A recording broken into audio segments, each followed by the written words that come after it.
મંત્રી શ્રી પંચાયત ગ્રામ્ય ગૃહ નિર્માણ અને ગ્રામ વિકાસની વિભાગની માંગણી ક્રમાંક નંબર 7071 વિજ્ઞાન અને ઔદ્યોગિકરણ વિભાગની માંગણી નંબર 89 લઈને આવ્યા હતા। એમાં મેં કાપ દરખાસ્ત મૂકી હતી અને ત્યાર પછી કાપ દરખાસ્ત મેં પાછી પણ ખેંચી હતી અને ઘણા બધા અંદર સૂચનો પણ આપ્યા હતા। આપણો જે દેશ છે ભારત દેશ, તેનો જે આત્મા છે એ આપણા ગામડામાં વસે છે। તમે જોયું છે કે ગુજરાત સરકારમાં શહેરી વિકાસનું બજેટ ખૂબ મોટું ફાળવવામાં આવ્યું છે। વર્ષ 25-26માં પણ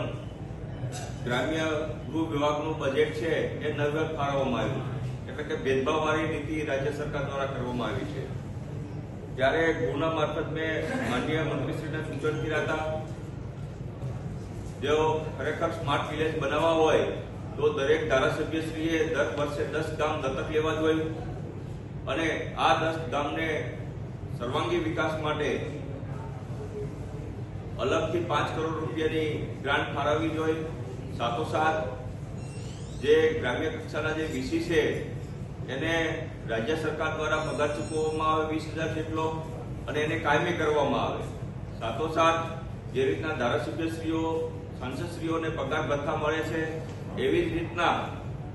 ગ્રામ્યના સરપંચશ્રીઓને પણ 20,000-25,000 નું પગાર ભથ્થું મળવું જોઈએ તે પર ગૃહના મારફત માંગણી કરી હતી। સાથોસાથ ગ્રામ્ય વિકાસનો સર્વાંગી વિકાસ કરવા માટે થઈ દરેક ગામડાને ઇન્ટરનેટ કનેક્ટિવિટી આપવી જોઈએ, દરેક ગામડામાં રોડ, રસ્તા, પાણી, સ્ટ્રીટ લાઇટની સુવિધાઓ આપવી જોઈએ અને સાથોસાથ ગ્રામ્યમાં ગૃહ વિભાગનો ખાસ કરીને ગૃહ ઉદ્યોગનો ડેવલપ થાય એવા પ્રકારના રાજ્ય સરકાર દ્વારા આયોજન કરવામાં આવે જેવા પણ મેં સૂચનો ગૃહના મારફત માનનીય મંત્રીશ્રીને કર્યા હતા। અને ગામડું જો ડેવલપ થશે તો પછી શહેરમાં લોકોનો જે ઘસારો છે એ પછી ઓછો થશે, એટલે ગામડાનો વિકાસ ડેવલપિંગ કરવા માટે થઈ જે ગામડામાં જે ખૂબ જ ગ્રામ પંચાયતને ઓછી ગ્રાન્ટો આપવામાં આવી રહી છે તેમાં વધારો કરવામાં આવે અને સાથોસાથ ગ્રામ્યના લોકોમાં જે રીતના પાણીનું કનેક્શન હોય ત્યાં પાણી દૂષિત મળી રહી છે, રોડ રસ્તા સારા નથી હોતા, એટલે જે સિટીમાં જે સુવિધા આપવામાં આવી રહી છે તેવી જ સુવિધા ગામડામાં આપવામાં આવે તેવી મેં માનનીય મંત્રીશ્રી પાસે માંગણી કરી છે અને ગ્રામ પંચાયતના જેટલા પણ જર્જરિત બિલ્ડિંગો છે એ તાત્કાલિક ધોરણે એ બિલ્ડિંગો નવા બનાવવામાં આવે અને